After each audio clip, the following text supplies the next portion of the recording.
E eu acho que o silêncio, inclusive nós estamos em agosto, que é um mês que nas religiões afro-brasileiras é um mês que é de Omolu, né? O Baluayê, Senhor da Terra, e que que está atrelado à dimensão do silêncio, né?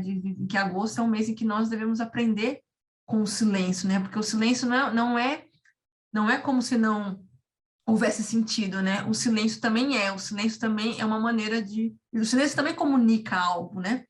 E acho que no caso da população negra, de maneira geral, tem um autor chamado Kevin Quashie, que ele tem um livro chamado A Soberania da Quietude, né? Se não me engano, A Soberania da Quietude. E aí ele vai pensar a quietude como categoria para olhar textos de autores negros, né?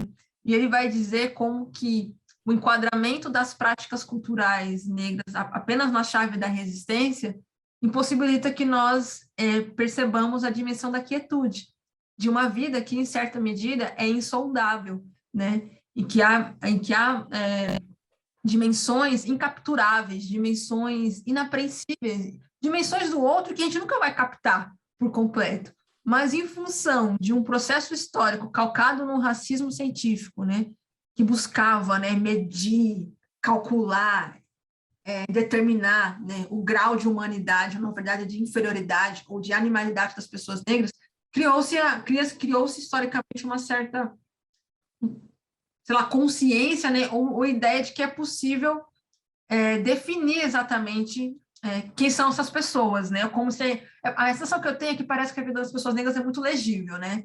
Vidas facilmente assim apreensíveis, as pessoas tiram conclusões muito facilmente, como se não houvesse essa dimensão insondável, né?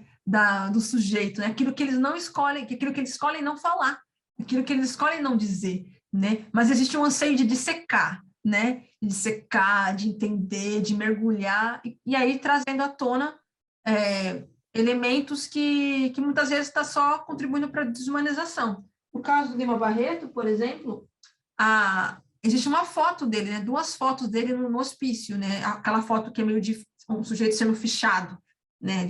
Uma foto seria uma foto 3x4, né? Mas dele no espaço do hospício com um uniforme de interno. Essa foto ela é difundida sem o menor cuidado, assim, né? Você vê nas redes sociais, as pessoas pegam essa foto do Lima Barreto e querem exaltar o Lima Barreto, fazer um comentário elogioso, mas eu fico pensando, gente, ninguém parou para considerar que essa é uma foto do Lima Barreto sendo fichado num espaço que negou, num espaço que o desumanizou, né? Então, e para mim, a questão do silêncio está muito atrelada também à dimensão dessa espetacularização, né? Da imagem de pessoas negras em condição de vulnerabilidade, né? Social e tal, né? E aí eu fico pensando que no caso dos diários do Lima Barreto e da Carolina, existe uma dimensão do silêncio que é reveladora dessas outras facetas da vida que não necessariamente eles querem expressar ali, né? No Diário do Hospício, tem esse trecho que eu li que revela uma violência ali, mas, em geral, o Lima Barreto não traz com riqueza de detalhes outros episódios violentos. E, com certeza, ele viu muita coisa, mas ele não escreve, né? Seja porque é algo da ordem do indizível, difícil de colocar em palavras, seja porque ele não queria trazer essas descrições, né, dessas violências, né? Então, acho que tem um espaço aí no Diário do Hospício que não é meramente só da denúncia, né, dessa violência, mas é também existe um espaço de silêncio, do ponto de vista de uma experiência que é tão traumática que não há linguagem possível, né, para dar conta dela, né, e Lima Barreto não traz. E, ao mesmo tempo, eu acho que tem coisas que são reveladoras também dos limites dessa linguagem literária, né, do ponto de vista da expressão dessa experiência. Então, um trecho que eu li, tem uma coisa, ele fala assim, aí né, aquela exclamação, a literatura, ou me mata, ou me dá o que eu peço dela. E o quanta coisa tem nesse né, que ele coloca aí, que é uma interjeição, né, uma interjeição, mas tem aí, eu fico pensando, ele está gritando, esse é um de um grito, é um de um choro, é um de angústia, né, e eu fico com isso na cabeça, pensando que pode ser tudo isso, né, como pode não ser nada disso, né, e eu fico nessa reflexão mesmo, assim, eu acho que o silêncio é algo que está ligado à dimensão do cuidado, que eu trouxe, né? Até fazendo um comentário de algo mais recente, né? A Mulher da Casa Abandonada, podcast que repercutiu muito, né? Ainda tem repercutido. Muitas pessoas ouviram, né?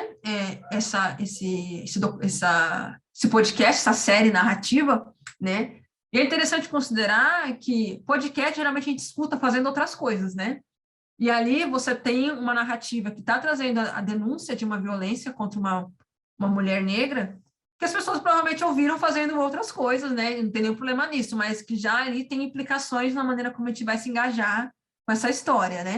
E aí tem os efeitos sonoros que são colocados na narrativa, mas tem também uma coisa assim, que é uma coisa que toca, né? Que assombra o que aconteceu e as pessoas, a gente vive num mundo de redes sociais, que a gente já vai logo para as redes falar alguma coisa. Meu Deus, que horror, em pleno século XXI, isso ainda acontece.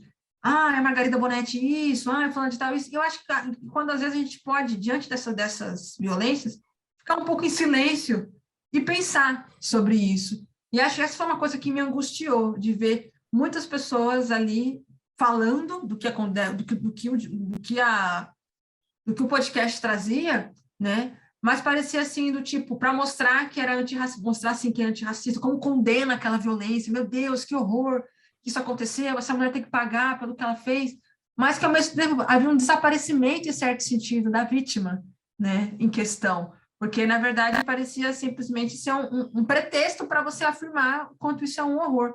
Mas o quanto a gente de fato olha para esse horror e pensa sobre isso, né? Quem de fato parou depois de ouvir o episódio em que são detalhados mais, são trazidos os detalhes, né, da violência que ela sofria, e ficou pensando, gente, né, imaginando quanto essa mulher sofreu, imaginando, né, os efeitos disso. Eu acho que o silêncio é também um silêncio que acho que a gente pode fazer como uma reflexão, né, e não de fato já ir para as redes ou para outros lugares e escrever sobre aquilo, né. E eu acho que a literatura nos permite isso também, né, quando a gente lê esses diários, lê essas obras, da gente também, a gente está ali também lidando, a leitura é uma experiência silenciosa, né? Como que essa experiência do silêncio da literatura pode também nos ajudar nesse processo de, diante de algumas violências, também a gente ficar num certo estado de silêncio e pensando sobre tudo isso, né? Eu acho que existe um anseio muito de buscar respostas, soluções, que eu acho que é legítimo, que as coisas precisam ser mudadas,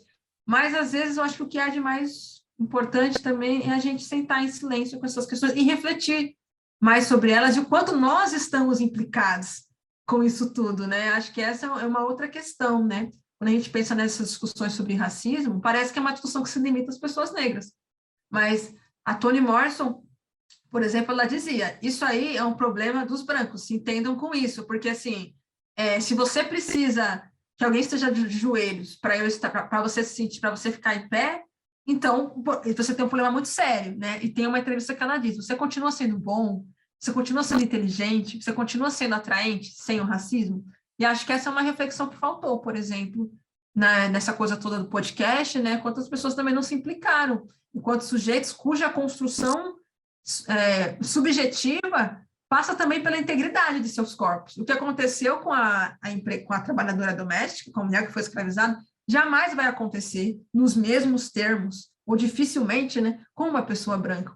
Então, acho que o silêncio nisso tudo, acho que é parte de um processo que pode nos convidar a frear um pouco essa ânsia de se mostrar X, Y, Z e de se escutar. E no caso de sujeitos marginalizados socialmente, né, eu acho que é menos a gente já ficou muito tempo em silêncio, né? Então acho que no caso, o que tem pesado muito é a dimensão do silenciamento, né? Da gente falar e não ser ouvido, da gente não ter tido a oportunidade de falar e agora estamos falando. Enquanto outros sujeitos, como sujeitos historicamente privilegiados, talvez o que eles mais precisem é um certo silêncio, né? Mas não um silêncio passivo, no sentido, vocês não podem falar, não é aquela coisa do lugar de fala, a distorção do lugar de fala, você é branco, você não pode falar sobre isso.